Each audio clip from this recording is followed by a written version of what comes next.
मैं एक IT software company में सॉफ्टवेयर इंजीनियर के तौर पर काम करता हूँ। मैं अपने काम को लेकर कुछ ज्यादा ही सीरियस रहता हूँ, जिसके चलते ऑफिस से रोज देर रात घर आना ये मेरे लिए एक आम सी बात हो गई थी।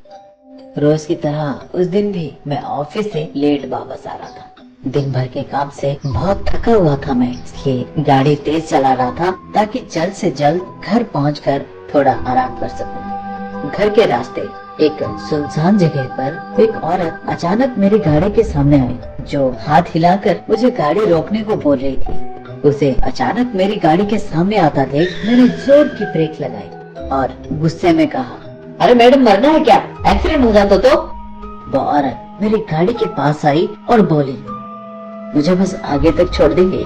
वो औरत अकेली थी, ऊपर से रात का वक्त, वो भी सुनसान जगह पे, कहाँ भटकेगी बेचारी। ये सोचकर मैंने उसे अंदर आने के लिए बोला और उसके बाद वहाँ से आगे बढ़ गया। कुछ दूर जाने के बाद मैंने नोटिस किया कि वो औरत मुझे बार बार घूर रही थी। तो मैंने उससे पूछा, मैडम आपको जाना कहाँ है? पर उसने मेरे सवाल का कोई जवाब नहीं दिया।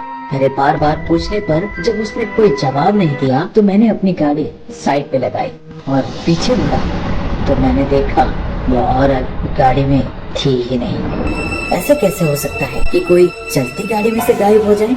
मैं बहुत डर गया था उस वक्त। उससे पहले कि कोई और गड़बड़ हो, मैंने अपनी कार स्टार्ट की और वहाँ से ढलने को हुआ तब मुझे ऐसा महसूस हुआ जैसे कोई मेरी गाड़ी को आगे बढ़ने से रोक रहा है। मैं गाड़ी से उतरा और ये देखने के लिए गाड़ी के पीछे चला गया कि कहीं टायर तो नहीं फंस गया कहीं। पर पीछे जाकर देखा गाड़ी का पिछला हिस्सा दबा हुआ था, जैसे कोई बहुत भारी चीज मेरी गाड़ी में रखी हुई हो और गाड़ी का टायर भी बुरी तरह से घिस गया था। मुझे समझ नहीं आ रहा था कि आखिर ये सब हो क्या रहा है। और तभी एक आवाज ने मुझे हैरत में डाल दिया। वो आवाज मेरी गाड़ी की डिक्की में से आ रही थी। ऐसा लग रहा था जैसे कोई मेरी गाड़ी की डिक्की में था और वो मुझे डिक्की खोलने के लिए कह रहा था। ये देखकर मैं दौड़ता हुआ गया और डिक्की को अनलॉक किया और मैंने अनलॉक करने के साथ ही डिक्की एक झटके से खुला।